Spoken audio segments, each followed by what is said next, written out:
Sir அந்த உணவுத்துறை அமைச்சர் சக்கரபாணி அவர்கள் சொல்றாரு, தான் சொல்கிறேன், மத்திய உணவுத்துறை தான் காரணம் அப்படின்னு சொல்றாரு சார். என்ன சார் அது? அந்த செறிவூட்டப்பட்ட அரிசின்னு ஒன்று சொல்கிறாங்க. அது என்னன்றது எனக்கும் தெரியாது, நானும் படித்து தான் தெரிந்து கொண்டேன். அது என்னென்னா, இந்த நார்மலான அரிசியில் ரேஷனில் அங்கங்கெல்லாம் கொடுக்குறோம்னா அந்த அரிசியில் போதுமான சத்து இல்லை, வெறும் மாவுச்சத்து, கார்போஹைட்ரேட்ஸ் மட்டும்தான் இருக்குது. அது இந்த கர்ப்பிணி பெண்கள் போன்றவர்களுக்கும் மற்றவர்களுக்கும் அது போதுமானதாக இல்லை.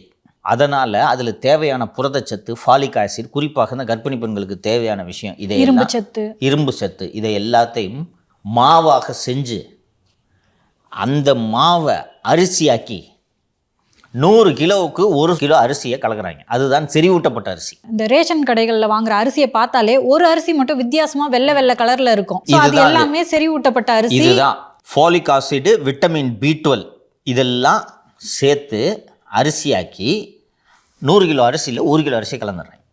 அது நீங்கள் கன்சியூம் பண்ணும்போது அது அந்த சத்து, தேவையான சத்து உடலுக்கு போய்விடுகிறது. இதுதான் செறிவூட்டப்பட்ட அரிசி. இந்த செறிவூட்டப்பட்ட அரிசியை நீங்கள் இஷ்டத்துக்கு நீயா ஒன்று செஞ்சு கலந்துடக்கூடாது. அதுக்கு தரக்கட்டுப்பாடு இருக்குது.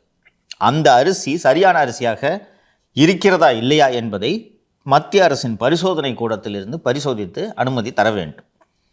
இவங்க இது வரைக்கும் வரலன்னு சக்கரபாணி சொல்கிறாரு. ஜூலை மாதமே கொடுத்துட்டாங்க அனுமதி.